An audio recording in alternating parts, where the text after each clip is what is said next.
Hello दोस्तों, मैं पवन कुमार सोनी आपके लिए लेके आया हूँ class 10th and class 12th में बोर्ड एग्जाम के लिए कुछ महत्वपूर्ण बातें कि बोर्ड एग्जाम देते समय किन किन बातों को ध्यान रखना चाहिए।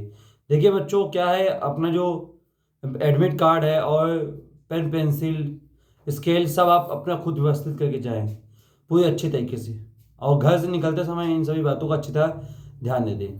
ठीक है बच्चों। और इसमें जो आपका फोटो, उसका जो एडमिट कार्ड है उसका आप रंगीन फोटोकॉपी करा के भी रख सकते हैं। जैसे आपका कोई अगर साथ में कोई भाई जा रहा है या फिर कोई दोस्त है तो उसको आप दे दीजिए रंगीन फोटोकॉपी। मान लीजिए आपका ओरिजिनल एडमिट कार्ड कहीं खो जाता है तो आप उससे भी अपना एग्जाम दे सकें। आइए बच्चों, दूसरी बात इसमें नोटिस करते हैं। दूसरी बातें क्या ध्यान देने लायक कि आप प्रश्न करते समय किसी भी बच्चे से बातचीत मत करिए या किसी भी बच्चों को कुछ मत बताइए कि भाई बताइए मत, जिससे आपका भी नुकसान हो और वहाँ के जो टीचर है उनका भी क्या हो जाए, नुकसान हो जाए। तो ये काम ना करिए। दूसरा थर्ड पॉइंट क्या है बच्चों, देखिए बोर्ड एग्जाम करते समय आपको तैयारी कैसे करनी होगी, तैयारी की बात करते हैं। देखिए तैयारी करने के लिए तो आपको पहले एक महत्वपूर्ण बात जानना पड़ेगा।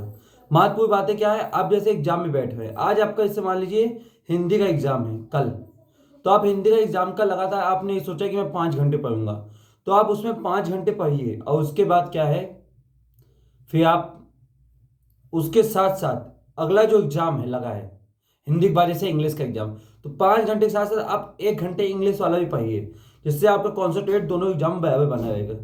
और जब हिंदी का एग्जाम हो जाए, तो जैसे इंग्लिश का एग्जाम 3-4 दिन के बाद है, तो आप 3-4 दिन क्या करेंगे, पूरे इंग्लिश इंग्लिश मत पढ़िए।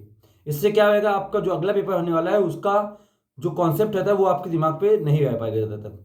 तो कहने वाला क्या, जैसे आप इंग्लिश का एग्जाम बीच में 3-4 दिन की गैपिंग है, तो आप उसमें से भी अपना रूटीन बना लीजिए कि जैसे आपको 5 घंटा पढ़ना है, तो 5 घंटा में से आप क्या है 4 घंटा अपना इंग्लिश पढ़िए और 1 घंटा उसके अगले वाले जैसे साइंस लगाए तो आप उसकी तैयारी कर लीजिए कि आपको उसको भी एग्जाम देना है। आप ऐसे अगर एग्जाम देंगे ना तो आपका सभी एग्जाम क्या होगा, बहुत बेस्ट होने वाला है।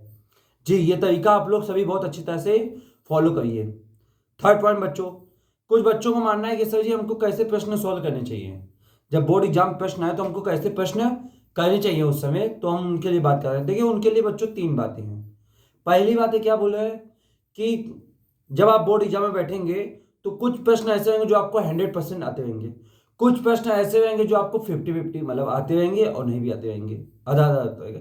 थर्ड क्वेश्चन क्या है, जैसे आपको उसमें कुछ भी नहीं आता है, तो आप कैसे प्रश्नों को हल करेंगे। आप क्या थर्ड वाले प्रश्न को ही दिल लेकर चिंता में पड़े रहेंगे कि नहीं आया, तो आप इन दोनों भी नहीं करेंगे। नहीं, आपको ऐसा बिल्कुल नहीं करना है।